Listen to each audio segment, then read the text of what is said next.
Iya, kalau Anda memang benar-benar untuk makan pun tidak cukup gitu ya, maka sorry to say sebenarnya Anda mesti ke Kementerian Sosial.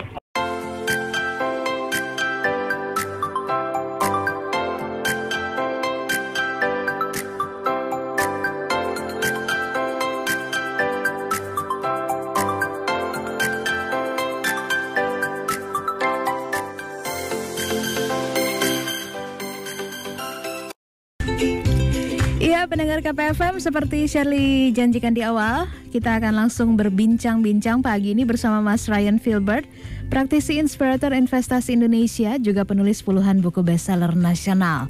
Kita akan ngobrol-ngobrol mengenai hati-hati hutang pas COVID gelombang 2. Selamat pagi, Mas Ryan. Iya, selamat pagi Mbak Shirley, selamat pagi pada seluruh pendengar KP dimanapun Anda berada. Ini posisi lagi di rumah kah atau?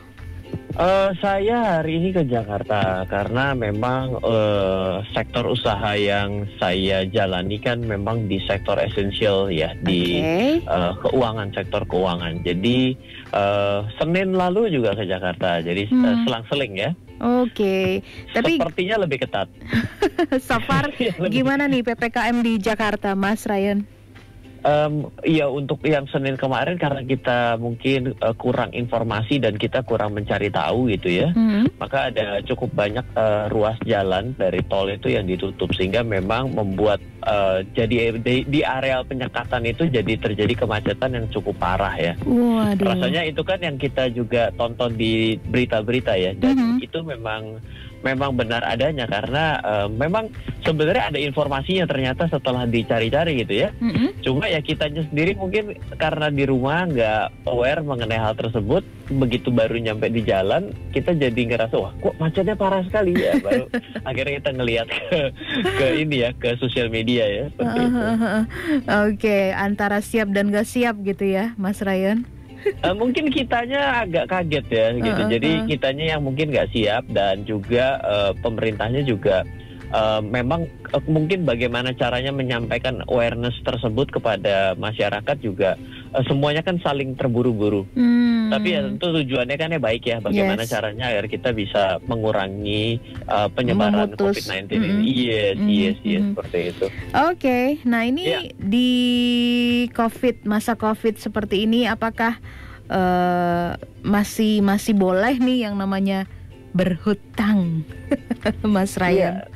Baik, sebenarnya ketika kita mengambil angle-nya COVID ini, saya akan coba bawa prolog begini. Gimana, Mas? Dengan adanya pembatasan seperti ini, pastinya akan terdampak secara perekonomian. Semakin panjang dilakukan seperti ini, maka akan semakin terdampak. Logika sederhananya kalau tadinya sebuah mall ada restoran di dalamnya, yang paling sedikit terdampak itu kan restoran ya, karena mereka masih boleh, kalau yang lain kan tidak boleh gitu ya. Tadinya dia itu bukanya bisa makan di tempat sama makan dibungkus, hari ini cuma bisa take away, secara otomatis kan omsetnya berkurang separuh dong. Iya. Let's say ternyata 50-50 yang mau makan di tempat dan dibungkus, berarti tadinya 100% 50. Iya. Nah, sekarang dengan dibatasi secara jam operasional juga bisa jadi gitu ya, karena beberapa restoran cepat saji yang ada di areal kompleks saya gitu, itu dia tutup, dan artinya dari dan yang 24 jam itu hanya terpusat di satu tempat gitu. Dan tempatnya cukup jauh. Jadi dengan terjadi seperti itu kan, tadinya dia buka 24 jam tiba-tiba jadi tutup separuh jam gitu ya, separuh daripada operasional. Juga kurang juga gitu. Berarti kan dari logikanya hanya tersisa 25%. Iya. Ya kan? Jadi karena dia 24 jam, omset dia tadi 24 jam, sekarang jadi cuman 50%-nya. Jadi 24, jadi 12 jam. Dari 12 jam itu hanya boleh yang take away, berarti separuhnya lagi kan? Iya. Iya, jadi itu baru logika dasar. Jadi artinya pasti akan terdampak. Dan yang hari ini itu ya sebenarnya perusahaan itu kan ketika dalam kesulitan, itu sebenarnya jurus paling nomor satu kan melakukan efisiensi kan? Betul. Dan akhirnya juga punya alasan untuk memecat tanda kutip orang-orang yang mungkin sudah dia mual atau mual dengan orang-orang tersebut, dia bisa dikeluarkan pada saat ini dengan berbagai macam alasan yang dilemparlah ke si COVID ini juga bisa jadi. Ya, jadi dua sisi lah. Nah, Jadi ketika kita berbicara mengenai hutang, sebenarnya yang namanya hutang itu menurut teori modern ya, jangan ngomong teori yang lalu, tapi teori modern. Sebenarnya hutang itu tidak selamanya disebut salah. Oke. Tapi kalau misalnya kita tidak bisa memastikan diri bahwa kita mampu membayar, ini jadi salah. Kenapa? Karena contoh gini, hutang itu adalah hal yang pasti dibayar, yang pasti harus dibayar loh. Betul. Sedangkan pendapatan itu yang belum pasti sebenarnya. Iya. Makanya kalau buat orang-orang yang misalnya dia entrepreneur ataupun dia sebagai seorang pebisnis, mungkin hutang itu menjadi sama-sama tidak pastinya dengan pendapatan dia. Iya dong, kalau saya bisnis kan belum tentu saya bisa jualan, misalnya saya bisnis mobil, jualan mobil. Saya belum tentu bisa jualan 10, bulan depan jualan 10, tapi saya tetap harus bayar setara 3 mobil misalnya. Iya. Hutang saya pasti, pendapatan saya nggak pasti. Maka kalau entrepreneur atau pebisnis mungkin dia biasa untuk mengkalkulasi itu. Udah ngerti dia bagaimana caranya berhutang yang lebih bijak, meskipun banyak juga pebisnis yang hantem aja gitu ya. Itu ya ada lah, pasti aliran begitu juga ada. Tapi saya asumsikan bahwa pebisnis lebih tahu karena sama-sama antara hutang dengan pendapatan sama-sama nggak ada yang pasti. Iya. Oke, sekarang kita geser. Nah, buat orang-orang yang selama ini memiliki pendapatan tanda kutip pasti, yang mana sebenarnya tidak pernah pasti juga. Kenapa? Karena once dia sakit, once ternyata dia itu yang di list daftar orang yang di PHK, once apapun, dia bisa jadi tidak pasti. Iya, betul. Ini sebenarnya lebih tidak siap loh untuk menghadapi ketidakpastian perekonomian. Nah, kalau ternyata jebakannya adalah karena dia selama ini punya pendapatan pasti, tiba-tiba punya pendapatan tidak pasti, ataupun hilang pendapatannya, dan dia berpikir mau menyelesaikannya dengan hutang, nah ini jadi nggak cocok rumusnya. Oke. Kenapa? Karena dia punya pengeluaran yang pasti, yaitu adalah hutang itu sendiri yang harus dibayar, yang mana dia sebenarnya tidak ngerti bagaimana cara bayarnya dari kondisi dia hari ini. Iya, Mas. Jadi bila kita yang dalam kondisi seperti itu, maka sebenarnya hutang tidak tepat untuk dilakukan. Ya, jadi kita tidak tepat untuk melakukan hutang ketika kita sebenarnya sedang tidak punya pendapatan. Saya tidak mengerti saya harus melakukan apa, tapi dia tiba-tiba melakukan hutang. Dan itu yang terjadi dalam kondisi pandemi itu biasanya terjadi itu kayak gitu. Iya, dan orang-orang yang tidak siap untuk ngutang karena dia sulit, dia akhirnya ngutang. Akhirnya dia tidak bisa bayar. Iya. Loh, Ryan bagaimana? Saya tadi kan perlu, betul, tapi ini bukan cara yang benar loh. Contoh hari ini kita tahu ada yang namanya pinjaman online. Pinjaman online itu jelas lebih mudah dibandingkan pinjaman ke bank. Iya, Mas. Ya, karena pinjaman ke bank itu sudah diatur dengan sesuatu yang lebih baku. Kalau ada misalnya kita di Slick atau BI checking kita dulu, BI checking sekarang namanya Slick, itu ternyata kita cacat, kita tidak bisa dipinjamkan. Lalu kalau kita tidak punya rekam jejak secara bank gitu ya, kita tidak bisa dipinjamkan karena nggak punya rekening bank segala macam. Tapi kan hari ini dengan pinjol, pinjaman online, peer-to-peer lending yang hari ini mungkin lebih dikenal dengan pinjol, fintech lending. Banyak banget itu gampang. Nah, maka tipsnya adalah yang pertama, ketika kita berbicara mengenai hutang, tolong jangan dihitung dari berapa sih nominal yang bisa saya bayar. Misalnya gini, pinjamannya cicilannya murah loh, cuma 50.000 satu bulan. Kayaknya gampang gitu ya. Tapi kalau di persentase, hati-hati loh, besar sekali loh. Jadi pasti ada bunganya itu ya, Mas ya. Iya, namanya minjam tanpa bunga itu cuma ke istri menantu family yang bisa gitu. Lah masa ke orang lain tanpa bunga nggak masuk akal juga gitu. Ya kan, kalau Anda lagi berpikir tanpa bunga, mungkin jangan pinjamnya ke pinjaman tapi pergi ke yayasan. Iya. Kalau yayasan mungkin iya memang dia tugasnya kan memang non-profit gitu ya. Tapi kalau non-profit terus lama-kelamaan akan susah juga ya, soalnya kalau ditarikin duitnya terus gitu kan. Akan nyari tempat baru untuk dimintain sumbangan kan gitu ya. Iya betul, Mas. Pinjol itu sendiri sebuah usaha ya, Mas ya. Iya, ini yang berpikir bahwa kalau minjam di pinjaman online itu mungkin karena cicilannya terasa ringan gitu, dia anggap ini mah gampang lah saya mampu lah cuma 50.000 sehari. Hati-hati loh kalau dipersentasekan itu sangat besar loh. Iya. Bisa jadi sangat besar, bukan sangat besar pasti, tapi bisa jadi sangat besar. Jadi gini, kita hitung-hitungan gampang ya. Kalau kita pergi ke bank, kita nabung uang, itu mungkin hari ini 4% lah, 1 tahun, 4% 1 tahun loh. Serem banget ya. Nah sekarang, kalau misalnya kita bicaranya dengan hutang, nggak mungkin dong yang ada orang hutangin Anda 4% 1 tahun. Mungkin, jawabannya mungkin, selalu mungkin kalau misalnya dalam US dollar. Kenapa? Karena suku bunga acuan dolar itu hampir 0%, almost zero risk gitu. Zero kupon, jadi zero interest gitu. Nah, jadi kan secara otomatis kan akan menjadi mungkin kalau dalam dolar. Tapi kan Anda berhutang dalam rupiah.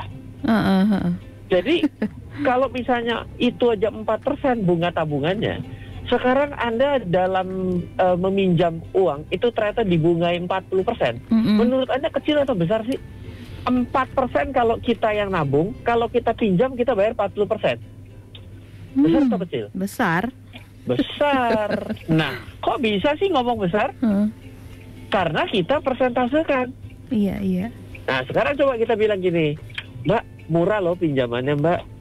Cuma bunganya cuma 10.000. Cuma 10.000 satu hari. Kalau kita jadikan 30 hari itu ternyata 300.000 gitu ya. Nah ternyata itu kalau dihitung itu misalnya kita minjam dari 1 juta. Coba kalau kita itu dari 1 juta, berarti kalau 1 juta dibagi, kalau 1 juta dapat 300.000, berarti 30% dong sebulan. Iya. 30% loh sebulan, bayangkan. Tadi 40% setahun aja kita rasanya besar banget ya. Ini cuma sebulan. Kita tiba-tiba jadi, kok jadi gede banget ya. Kalau kita nominal kan 10.000 per hari, kecil terasa. Iya. Begitu kita lihat dari nominal pinjaman kita 1 juta, itu 300.000 satu bulan. Begitu kita persentasekan 30% per bulan. Tadi kita ngomongin 40% per tahun aja kok kayaknya kurang ajar, mahal sekali. Nah, karena pertama dipersentasekan. Seperti itu. Kita lanjut yang kedua? Iya, Mas. Oke. Yang kedua, kita berbicara mengenai hutang. Pada akhirnya sebenarnya hutang itu yang benar ya, yang benar adalah disesuaikan dengan kita punya kemampuan pendapatan. Jadi misalnya gini nih, saya orang yang tidak memilih pendapatan yang pasti lah. Katakanlah saya sedang tidak memilih pendapatan yang pasti. Saya cuma bisa 1 bulan itu punya pendapatan mungkin 5 juta gitu ya. Nah, sebenarnya kita tidak boleh meminjam ke bank itu 5 juta.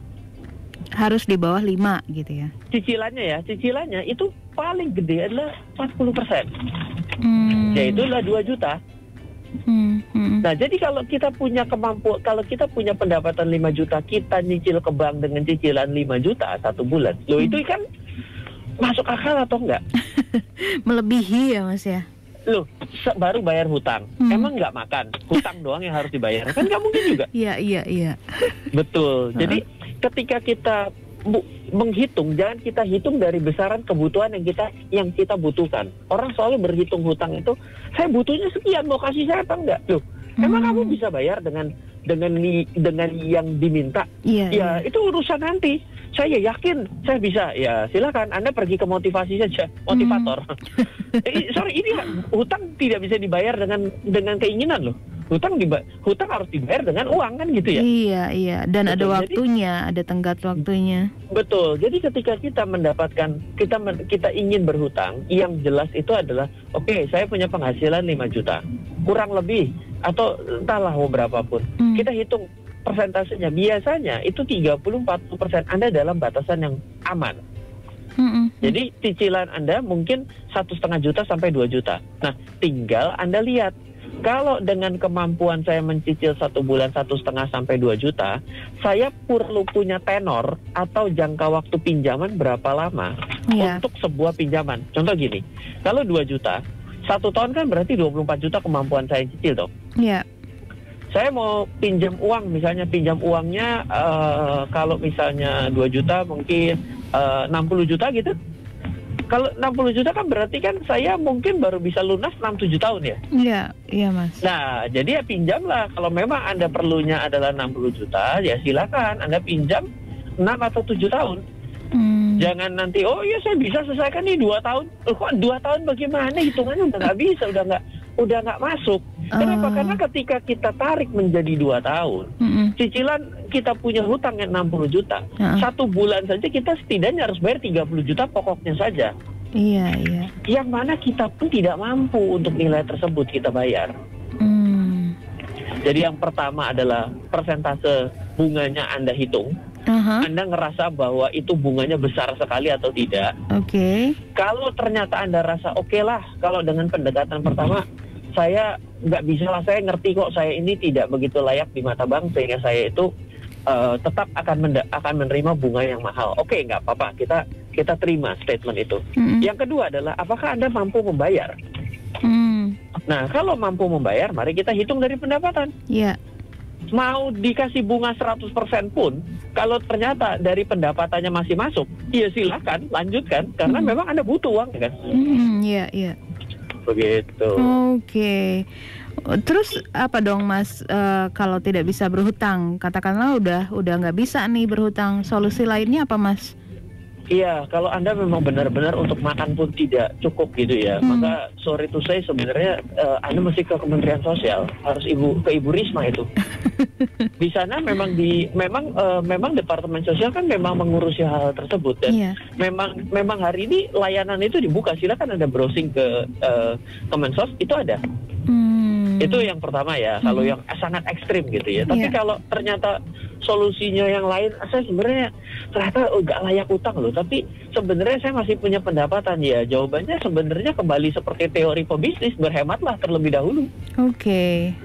Gitu ya. Jadi boleh sih kita itu mengencangkan ikat pinggang ya, yang berhemat, tapi kalau sampai tuh ikat pinggang udah sedemikian kencang, mau kayak apa lagi? Iya kan? Habis. Iya, masa pinggangnya hilang kan nggak mungkin. Ya jawabannya ya yang ketiga adalah ya Anda harus do something, harus berupaya untuk mendapatkan sesuatu yang lebih. Jadi ketika kita itu dalam kondisi yang sulit, menurut saya ya pertama oke lah lakukan efisiensi, tapi yang kedua ya lakukan sesuatu lebih banyak. Kalau ngerasa omset Anda turun, maka lakukanlah upaya 2 kali lipat agar omset Anda kembali, kan gitu ya. Iya Mas, oke. Kan kalau orang kan jadi beda, kalau hari ini omsetnya turun, dia mau ngapain? Oh yaudah saya menyalahkan pemerintah, ya boleh juga, tapi kan tidak mengubah apa yang Anda dapatkan kan. Iya, paling gerutunya aja yang gede.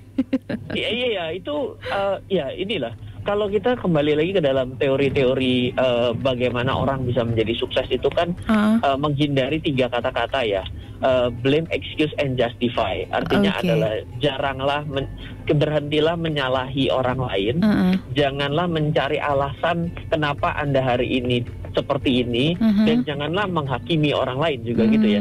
Yes. Jadi kalau kita terjebak kepada ketiga skema ini, maka sebenarnya memang ini membuat kita akan selalu merasa bahwa kita benar, yang lain salah toh. Iya kan? Kenapa kok hidup susah? Oh iya nih bos saya pecat saya, kurang ajar loh. Lah terus ya oke sih betul, tapi kan akhirnya bukan itu kan esensi dasar yang mau kita ambil, kita bagaimana caranya hidup menjadi lebih baik. Yes, what next-nya ya kan? Apa selanjutnya? Apa yang mau kita lakukan? Kita tidak bisa percuma juga menghakimi. Oh ya ini loh kebijakan pemerintah ini tidak pro, misalnya gitu ya. Itu kan berarti menghakimi ya. Iya. Secara tidak langsung. Iya, terus apa gitu pertanyaannya? Apakah bisa mengamandemen gitu? Gak bisa juga. Silakan Anda pergi jadi politisi gitu ya, biar Anda bisa menduduki ke pemerintahan, ya go ahead. Kalau Anda ternyata yang seperti itu ya, ada partai-partai baru yang hari ini punya semangat demikian, monggo silakan, waktu dan tempat dipersilakan. Tapi kalau tidak, ya apa gunanya? Tidak ada gunanya. Iya. Gitu. Bikin capek aja sih justru.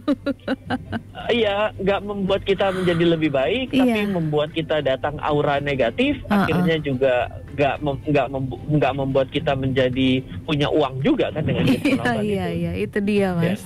Ya, dan ada satu pesan yang penting sekali ya. Apa itu, Mas? Ketika kita melihat pinjaman online ini kan hari ini ada yang legal dan ilegal. Betul, marak banget.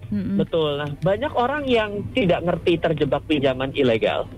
Nah, orang-orang ngerti ini memanfaatkan momentum pinjaman ilegal, dia pinjam tapi dia tidak mau bayar. Oh, si peminjam nakal juga gitu ya, Mas ya? Nakal, ini nakal yang minjam. Jadi dia tahu, oh ini ilegal. Oke, kalau gitu saya sikat deh. Ibaratnya mau dikemplang tuh pinjaman ilegal. Hati-hati loh. Pinjaman ilegal itu ada yang memang niatnya tidak pernah mau melegalkan diri. Oke. Karena memang niatnya juga sama-sama jelek. Tapi ada juga pinjaman ilegal yang dia sebenarnya mau menjadi legal. Dia mau berupaya untuk membuat dirinya menjadi legal di mata negara kita. Nah, kalau ternyata Anda pergi ke pinjaman ilegal yang ternyata jadi legal, dan ternyata pendapatan yang Anda hutang kemarin itu tiba-tiba Anda tidak bayar dari pendapatan Anda, maka Anda tiba-tiba di blacklist, dan seketika nanti dia menjadi legal, Anda tiba-tiba menjadi cacat di seluruh mata pinjaman online, dan plus bisa jadi terlapor kepada sistem perbankan kita loh. Oh, oke. Iya. Jadi seperti ibarat pedang bermata dua gitu ya, Mas ya? Mesti hati-hati ya. Iya, makanya yang pertama mau minjem itu ya harus bayar. Ya, yang kedua, tipsnya Mas untuk membedakan antara yang pinjol yang legal sama ilegal. Oh, oke. Kalau yang ilegal itu tentunya tidak terdaftar dan diawasi di OJK. Jadi silakan buka ke website OJK. Ada sekitar 120-an pinjaman fintech lending yang terdaftar dan berizin. Lewat daripada itu, lebih daripada itu artinya ilegal. Yang kedua, suku bunganya itu tidak melebihi 0,8% per hari. Jadi hitung dari yang dikenakan kepada Anda itu lebih nggak dari 0,8%. Plus biaya ya, plus biaya-biaya. Nah, itu kalau nilai 0,8% itu berarti walaupun legal dia melanggar dan Anda harus hindari. Lalu yang ketiga adalah ketika Anda meminjam itu melalui aplikasi, aplikasinya itu hanya bisa mengakses handphone kita, itu hanya kamera mic dan location. Jadi lain daripada itu tidak bisa, karena kan pertama kali kita menginstall aplikasi itu tuh ada tuh diizinkan akses untuk galeri foto Anda, kontak Anda. Nah, itu nggak boleh. Kenapa? Karena ketika dia mengakses kontak, bisa jadi dia simpan kontak kita semua. Once ketika kita tidak bayar, dia melakukan teror yang tidak sesuai dengan aturannya. Dia menteror broadcast gitu ya, Mas ya? Bos kita, lalu istri ataupun saudara kita, anak kita diteleponin, itu nggak boleh. Kenapa? Karena itu kan bagian dari penagihan yang tidak sesuai dengan aturan. Orang yang hutang si Ryan, ya Ryan yang ditagih. Nggak usah yang jangan, kalau yang sekarang kan gitu, tiba-tiba semua teman-temannya dimasukin ke grup. Tolong bilangin sama Ryan belum bayar pada pinjaman online ini. Pokoknya dibikin buruk gitu ya, Mas ya, image-nya. Itu nggak boleh. Itu masuk ke dalam UU ITE plus pencemaran nama baik loh. Yes. Gitu. Tapi jangan nanti jadi, oh yaudah kalau gitu saya akan gunakan senjata itu. Lah iya. Akhirnya kita sama-sama membuat semua menjadi tidak kondusif. Jadi pada akhirnya ambil pasal paling nomor 1 yang namanya hutang harus dibayar. Betul. Hutanglah ketika Anda mampu bayar. Sana dong, balik lagi. Itu statement itu kayaknya yang bagus tuh, Mas, untuk terus di-remind, untuk terus diingat. Berhutanglah semampu yang Anda bayar gitu ya, Mas. Iya, ketika Anda memang memiliki kemampuan bayar, makanya ketika kita itu pergi ke bank, sebenarnya bank itu kan punya resep gitu ya, namanya 5C ya. Itu adalah capacity adalah kapasitas adalah kemampuan untuk Anda ya bayar hutang itu. Gitu. Jadi ketika Anda ditolak oleh bank, jawabannya adalah bisa Anda itu nggak layak untuk hutang. Ya buatlah diri Anda menjadi layak gitu. Tapi ya kadang-kadang kan ada aturan yang sedemikian ketat yang membuat kita mungkin jadi nggak bisa ya. Oke, tapi tetap saja kemampuan membayar itu sebenarnya jangan ditanyakan kepada orang lain karena Anda yang paling ngerti kemampuan Anda. Iya, Kesehatan diri sendiri itu kan kita yang paling tahu. Kadang kita menyangkal gitu loh, enggak, saya nggak sakit kok, saya sehat, nggak taunya jantungnya udah penyumbatan, kita nggak pernah tahu, bener nggak? Apalagi kalau nggak pernah ngecek ya. Nah, makanya oleh karena itu sebenarnya memelihara kesehatan keuangan dan memelihara kesehatan badan itu sama. Jadi kalau ada orang yang sehat badannya tapi jelek keuangannya, itu aneh. Kalau orang yang sehat keuangannya jelek kondisi badannya juga aneh karena dua ini sebenarnya cara ngeceknya sama. Once ketika kita mendapatkan konsepnya, kita akan sadar bahwa apa yang kita lakukan yang sehat seperti apa, yang nggak sehat seperti apa, baik dalam kesehatan pribadi dan juga kesehatan keuangan. Betul. Waduh, keren banget nih Mas Ryan. Makasih ya Mas untuk informasinya, tips-tipsnya pagi ini. Sukses aktivitasnya Mas Ryan. Sehat terus. Iya, sehat terus untuk Anda pagi juga. Mas Ryan. Halo, terima kasih sudah menyaksikan video di RF Channel on YouTube. RF Channel adalah channel edukasi untuk kita secara bersama-sama belajar dan mendapatkan aktualisasi mengenai investasi, keuangan, dan bisnis bersama saya, Ryan Filbert, dan tim. Add nomor WhatsApp saya di 0895 07 08 0789 0895 07 08 0789. Download aplikasi MyRF di Android atau iOS untuk mendapatkan artikel dan tema-tema khusus mengenai edukasi investasi, keuangan, dan bisnis pada aplikasi MyRF sekarang juga. Setiap bulan, saya bersama dengan tim memiliki kelas, mulai dari belajar trading dengan analisa teknikal, yang strateginya bisa Anda terapkan pada seluruh market, mulai dari saham, forex, hingga cryptocurrency, atau kelas investasi saham bernama Fundamental Camp. Untuk mengetahui kelas lainnya dan bertanya mengenai kelas, hubungi tim sekarang juga di 0852 882 6187. Sekali lagi, 0852 882 6187. Semoga terus bermanfaat. Dari saya Ryan Filbert, salam investasi untuk Indonesia.